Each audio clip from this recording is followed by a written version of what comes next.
Everyone knows that humans have built artificial intelligence called AI. So why we all are worrying about that कि AI can kill us all.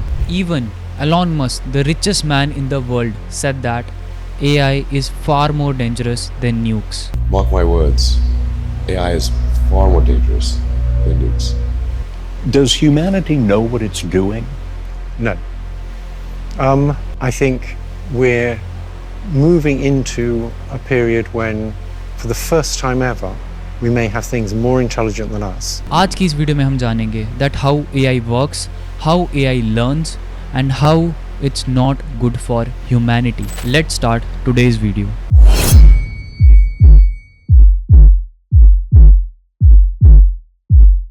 क्यों ये news आ रही है कि AI companies में cyber attacks हो गए, AI company अपना ही डाटा ब्रीच कर रही है, क्यों रोबोट्स के थ्रू इतना ज़्यादा डिस्कशन हो रहा है and why everyone is worried about AI। और AI में सबसे ऊपर नाम आता है सैम ऑल्टमैन का, जो कि OpenAI के फाउंडर हैं एंड हाँ वही जिन्होंने ChatGPT को भी डेवलप किया है। और हम में से मैक्सिमम लोगों ने ChatGPT को यूज़ किया होगा, और जब भी हमने ChatGPT को यूज़ किया होगा हमारे दिमाग में आया होगा चीज बढ़िया है, एकदम रापचिक चीज है। जोक्स असाइड, हमें भी पता है AI is really helpful and हाँ दैट्स ट्रू। AI से आप आजकल कुछ भी करवाओ, आपको इमोशनल अवेलेबिलिटी चाहिए AI आपको वो दे सकता है, आपको AI से कोई काम करवाना है आप वो करवा सकते हो, आपको कोई मैथ की प्रॉब्लम सॉल्व करानी है, आपको कुछ भी करवाना है आप AI से करवा सकते हो and AI can done that in seconds. और अगर इतना ही हेल्पफुल है AI तो why everyone is worried about AI। और इस बारे में बात करना और आपको ये वीडियो देखना इसीलिए इंपॉर्टेंट है because we can't raise our voice without knowing that what's going on in the AI industry. Firstly हमारा ये समझना बहुत जरूरी है दैट व्हाट इज AI। अगर मैं आपको बहुत सिंपल वे में समझाऊं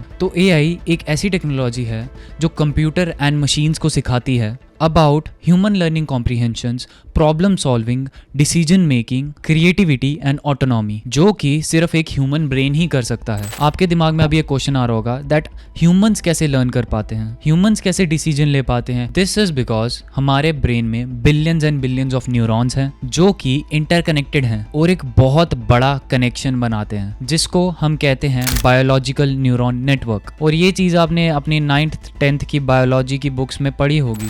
सिमिलरली AI का भी एक न्यूरॉन नेटवर्क होता है बट वो हमारे ब्रेन जितना स्ट्रॉन्ग नहीं होता क्योंकि हमारे ब्रेन में billions and billions of neurons होता है। उनमें जो न्यूरॉन्स होता है वो एक स्पेसिफिक टास्क को परफॉर्म करने के लिए बनाया जाता है और उस टास्क से हमें रिजल्ट देने को कहा जाता है उसको। फॉर एग्जाम्पल अगर ये स्क्रिप्ट है, इस स्क्रिप्ट को मैं अगर AI को पूरा पढ़ा दूं और उसके बाद मैं उससे क्वेश्चंस पूछूं तो वो इसका आंसर आराम से दे सकता है। बट अगर मैं इस स्क्रिप्ट के बियॉन्ड कुछ पूछूं तो वो इसका आंसर बिल्कुल भी नहीं दे पाएगा क्योंकि उनका काम बेसिकली एक स्पेसिफिक टास्क को परफॉर्म करना होता है और वो टोटली डिपेंड करता है कि हम उनको कौन सा डाटा दे रहे हैं। अगर आप लेफ्ट साइड में देखें तो ये बायोलॉजिकल न्यूरॉन है और अगर आप राइट साइड में देखें ये एक आर्टिफिशियल न्यूरॉन है और इन दोनों में बहुत ज़्यादा डिफरेंस है। और अगर हम इन दोनों का कंपैरिजन टेबल देखें तो बायोलॉजिकल न्यूरॉन जो है वो बेसिकली इलेक्ट्रिक और केमिकल रिएक्शंस के ऊपर काम करता है जो हमारे ब्रेन के अंदर होते हैं। बट आर्टिफिशियल न्यूरॉन में ये टोटली डिपेंड करता है न्यूमेरिकल यानी मैथमेटिकल मॉडल पे और ये उसी मॉडल के ऊपर काम करता है। तो अगर हम स्पीड की बात करें तो बायोलॉजिकल न्यूरॉन्स जो होते हैं वो बहुत फास्ट होते हैं बट मशीन से स्लो होते हैं क्योंकि अगर इस डाटा को हमें पढ़ने में, इन पेजेस को पढ़ने में हमें टाइम लग सकता है बट अगर हम ये सेम डाटा कंप्यूटर्स के अंदर डाल दें तो वो जल्दी कर सकते हैं। और आर्टिफिशियल न्यूरॉन बहुत ज़्यादा फास्ट होता है और इसके फास्ट होने की वजह से इसको बहुत ज़्यादा पावर भी चाहिए। और अगर हम इन दोनों की कॉम्प्लेक्सिटी के बारे में बात करें तो बायोलॉजिकल न्यूरॉन्स जो होते हैं वो बहुत ज़्यादा कॉम्प्लेक्स होते हैं क्योंकि हमारे ब्रेन में billions and billions of neurons हैं। बट अगर हम आर्टिफिशियल न्यूरॉन की बात करें तो वो भी कॉम्प्लेक्स होते हैं बट वो बेसिकली एक टास्क स्पेसिफिक वर्क ही कर सकते हैं। और अगर हम पर्पस की बात करें तो बायोलॉजिकल न्यूरॉन का तो आप सबको पता ही है, हम उससे सर्वाइवल कंट्रोल कर सकते हैं, हम उससे डिसीजन ले सकते हैं और हम बेसिकली अपने इमोशंस को भी कंट्रोल कर सकते हैं जो कि एक आर्टिफिशियल न्यूरॉन नहीं कर सकता। आर्टिफिशियल न्यूरॉन अपने पैटर्न को रिकॉग्नाइज करके टास्क को सॉल्व कर सकता है और बस इतना ही काम होता है क्योंकि वो एक टास्क स्पेसिफिक होते हैं। और अभी तक हमने जो भी सुना उसमें बायोलॉजिकल न्यूरॉन ही सुपीरियर है और ऐसा सच भी है, क्योंकि अभी तक ऐसी टेक्नोलॉजी नहीं आई है जो ह्यूमन ब्रेन को रेप्लिकेट कर सके, क्योंकि हमारे पास तो billions and billions of neurons है ना। और अगर हम जानना चाहते हैं वो टास्क स्पेसिफिक कैसे होते हैं, तो आप इस एग्जाम्पल को सुनिए। अगर हम एक साइड में एक ह्यूमन ब्रेन को एक मैथ की प्रॉब्लम सॉल्व करने को दें और दूसरी साइड में एक आर्टिफिशियल इंटेलिजेंस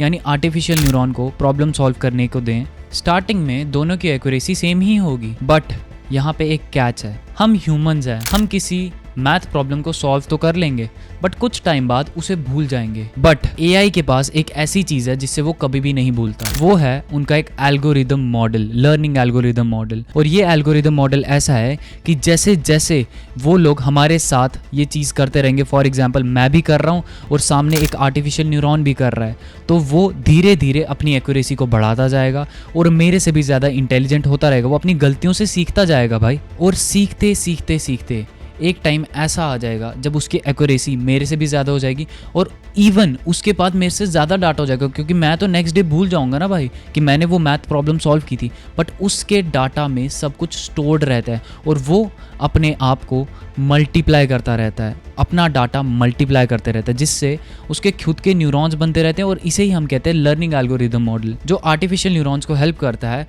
चीज़ों को रिमाइंड करने में और चीज़ों को मल्टीप्लाई करने में, ताकि नेक्स्ट टाइम मोर एक्यूरेसी के साथ वो जवाब दे सकें। और एक बार आप सोच के देखिए कि अगर एआई के पास पूरे वर्ल्ड वाइड इंटरनेट का डाटा आ गया तो क्या हो सकता है, वो किस लेवल पे अपना डाटा मल्टीप्लाई करेगा और वो किस लेवल पे चीज़ों को याद रखेगा। और अभी वैसा ही ओपन एआई भी कर रही है, और ये चीज़ इतनी डेंजरस है आप सोच भी नहीं सकते, क्योंकि वो लोग हमसे भी ज़्यादा स्मार्ट हो रहे हैं, क्योंकि उनके पास पूरे इंटरनेट का डाटा है। Can you guys believe this? और एक टाइम ऐसा आएगा कि वो हमसे भी आगे निकल जाएंगे।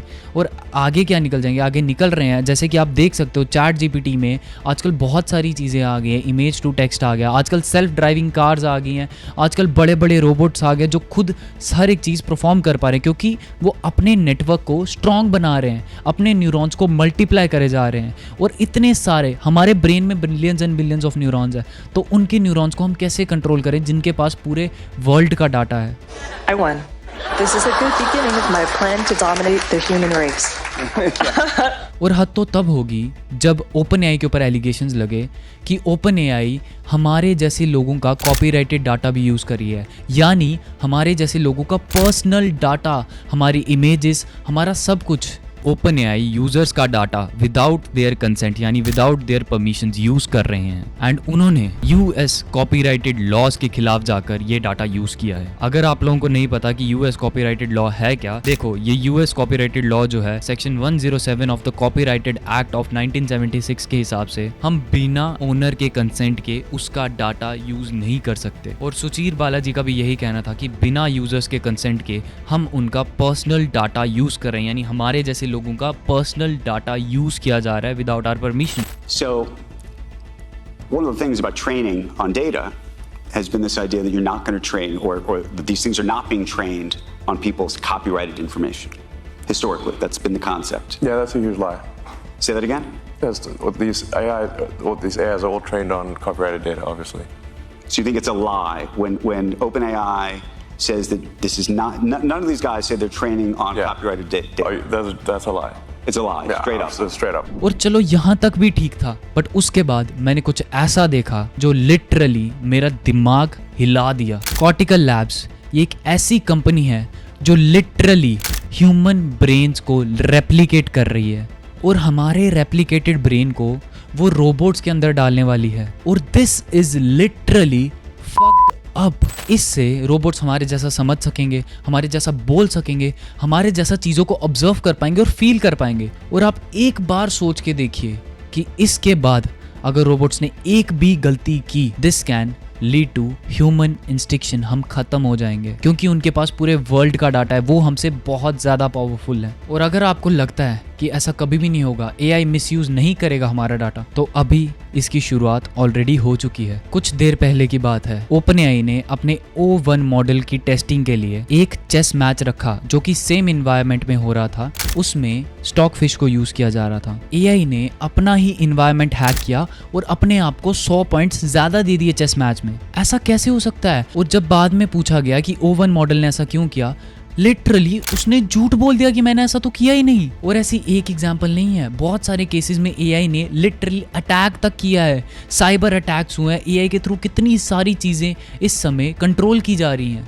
एआई सिस्टम्स को हम ही ने बनाया है और वो अपने आप को हैक कर रहा है, तो उसे कितना ही टाइम लगेगा हमें इंस्टिंक्ट करने में, क्योंकि उसके पास मेरा डाटा है भाई, उसको ये पता है कि मेरी इनसिक्योरिटीज का है, तो उसको कितना ही टाइम लगेगा मुझे खत्म करने में? बिल्कुल भी टाइम नहीं लगेगा। और एआई में रोज कोई ना कोई नई चीज आती जा रही है, चाहे वो सेल्फ ड्राइविंग कार्स हो, चाहे वो एक ह्यूमन रेप्लिकेटेड ब्रेन बनाना हो, चाहे बहुत सारी चीज़ें, नए एआई टूल्स, नई चीज़ें रोज़ आ रही हैं। And this can lead to a disaster. और मैं आपको साफ बता दूं कि मैं एआई के बिल्कुल खिलाफ नहीं हूँ, मेरे को भी यही अच्छा लगता है, क्योंकि कुछ ऐसे स्पेसिफिक टास्क होते हैं जो हम जल्दी नहीं कर सकते और वो बहुत कॉम्प्लेक्स होते हैं और लिटरली एआई उसको जल्दी कर सकता है।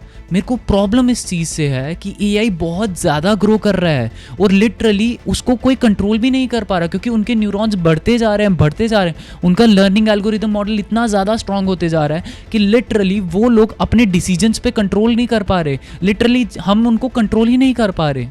ऐसा क्यों हो रहा है? इसके बारे में साइंटिस्ट तक भी नहीं बता पा रहे हैं, क्योंकि उनके न्यूरॉन्स इतने ज़्यादा बढ़ते जा रहे हैं। और इस वीडियो के थ्रू मेरी एक बहुत बड़ी अपील है टू इंडियन गवर्नमेंट और पूरे वर्ल्ड की गवर्नमेंट से कि एआई के ऊपर सेफ्टी रेगुलेशंस लाने चाहिए।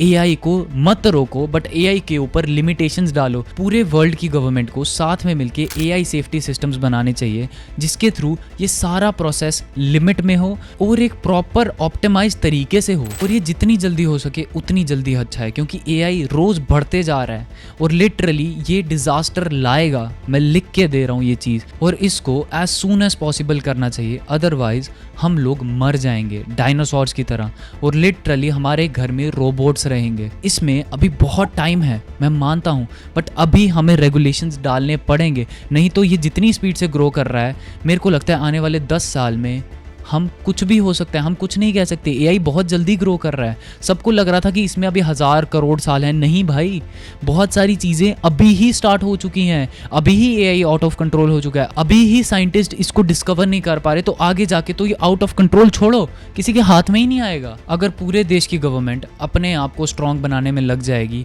नए नए मॉडल्स लाती रहेगी एआई में, तो पैसे कमाने के चक्कर में, यानी billions and billions of dollars कमाने के चक्कर में हम ह्यूमैनिटी को ही गवा देंगे। And for billions and billions of dollars please आप ह्यूमैनिटी को खत्म मत करें, और जितनी जल्दी हो सके इस पे रूल्स एंड रेगुलेशंस डालें, जितनी जल्दी डालेंगे उतना बेटर होगा। And guys, before ending this video मैं आपको कुछ बताना चाहता हूँ कि मैं एक टेक फील्ड से बिल्कुल भी नहीं हूँ।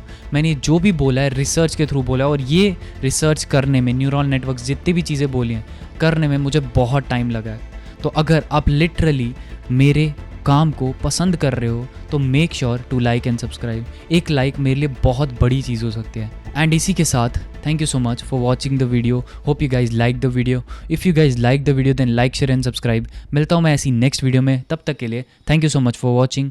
Bye bye.